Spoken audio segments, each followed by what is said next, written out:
Hey guys, Tom here from Double Cut Music Studios. One of the questions that gets asked is how do I record guitar?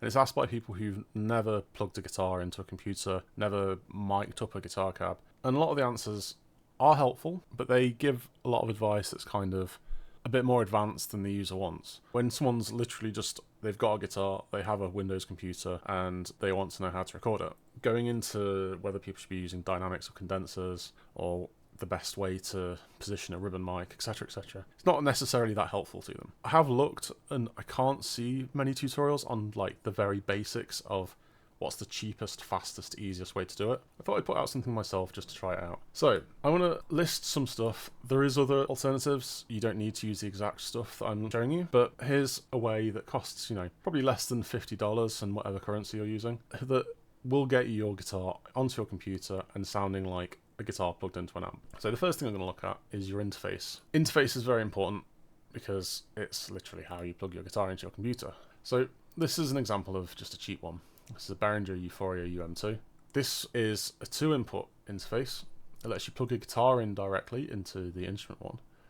This is called a combi jack, and it will let you plug a guitar directly into the center hole, or you can plug in an XLR. So if you want to record vocals at the same time, for example, you could have your microphone plugged into this one, and then your guitar plugged into the other one. So that's the first thing we need.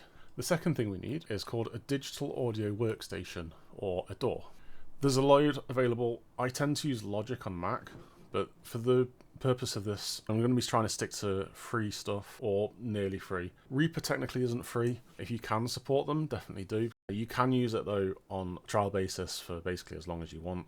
The last thing that I'm going to be showing you today is Native Instruments Guitar 7 Player. So this is a free amp simulator. It does a few different Marshall type tones. Not the most comprehensive thing, but we're not talking about the best or the most expensive. We're talking about something that will get you recording a track. So those are the three things we're going to be looking at today. So we're going to get into Reaper. Now I want to say everything's slightly different. Different DAWs are slightly different interfaces are slightly different. I will be showing you what I use, and there will be slight variations between different stuff, but generally if I show you the input options, for example, and then you go to Logic, there will be the input options there as well. They'll look slightly different, but they'll basically be the same stuff. So when you first start it up, the first thing will be, it will tell you that it's a trial period, and after 60 days you need to buy it. It does have a little pop-up box that says you can continue evaluation after a few seconds, but if you can support it, do support it.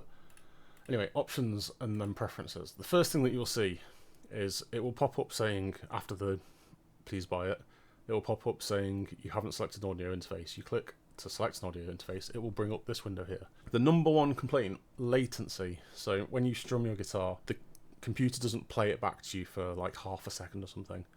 It doesn't sound like a lot, but it makes it basically impossible to stay tight with a song. That's almost always because the audio system here is set to direct sound, which is the default one, and it's horrible. It's got so much latency. You always want to have this set to ASIO. It makes it so much better. Not completely, there's always going to be some latency when you're going in and out of digital things. And your ASIO driver you're going to set to your audio interface. Here I'm using a quad cortex. Then the other thing you might want to look at, this isn't necessarily something you need to do right off the bat, but if you go into your ASIO configuration, then the buffer size here, basically the bigger you have this, the more latency you can see. You can see that's 47 milliseconds. And if you lower it down to 8, it's going to be 1.67. Generally 64 or 128 is around right. What you'll find is if you go longer, you have more latency. If you go shorter, you start to get artifacting in the audio, which is like crackling and popping and stuff. Doesn't sound good. You don't want that. It varies from setup to setup, depending on what interface you've got, what computer you've got, etc. Generally around 64 is pretty good.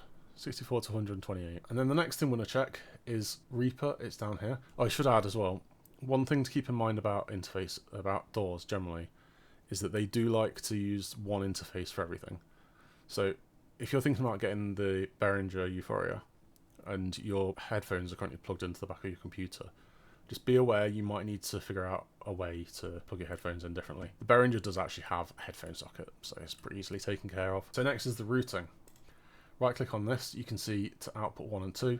You probably won't have all these options, especially if you're using something simpler. I'm using this to record the audio to OBS, to record the video, so don't worry about that one. So output 1 and 2 is just to my speakers. So we've set up our interface, we've got our DAW, we've set up our inputs, and we've set up our outputs. The only thing left to do is actually to record a guitar track. So right click and insert new track. There are other options here. This is like a MIDI one for virtual instruments, but we're just going to go with insert a new track. Depending on which DAW you're in, it can say insert audio track or create new track, whatever.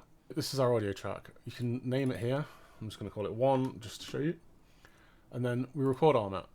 And then this is where our options are. So you can see at the moment it's set to input 1, which I believe is a microphone. You can ignore that. So we're going to switch it to USB output 3. So this is my guitar. You can see I've got some guitar sound.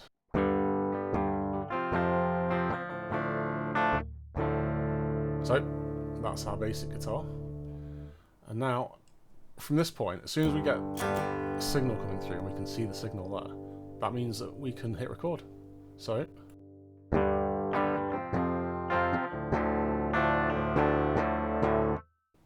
we go. I'm going to save that. Then we can play back.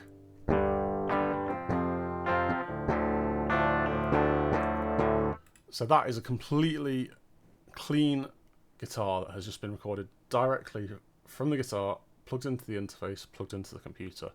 No effects or anything on it, obviously, just completely clean.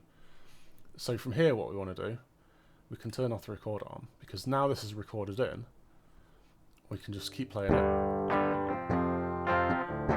And we don't actually need to play guitar anymore. So you can put down your guitar and you're done. Next thing is making it sound like it's actually plugged into an amp. So we're going to leave it playing for a minute. I'm going to open the effects. This comes with a load of effects, but what I'm going to do is just use Guitar Rig 7, like I said. When you install all this stuff, it just installs to the right places generally. Reaper you can put where you want it. I would always recommend keeping VSTs in one place, in the default place, because as you load up a DAW, it automatically brings in all the VSTs that it can find in all your plugins. But it only looks in certain places, so try and keep them in the default place if possible. But anyway, this is a Guitar Rig. I'm not going to go too deep into the way this works because frankly, it doesn't matter, it's beyond the scope of this video. I just want to have you guys being able to put in a guitar track. So, these are our amps. Loads of different amps. So, let's go just for like a dirty metal. Just double click it, and there we go.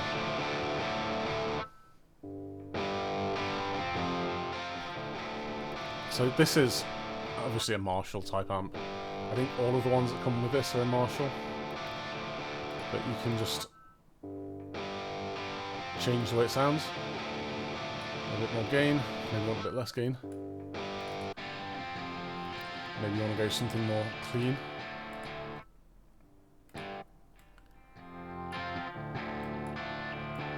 Okay, let's say we like the sound of that. I'm not, again, going to go too deep into the plugin, but that now sounds like it's actually a guitar amp.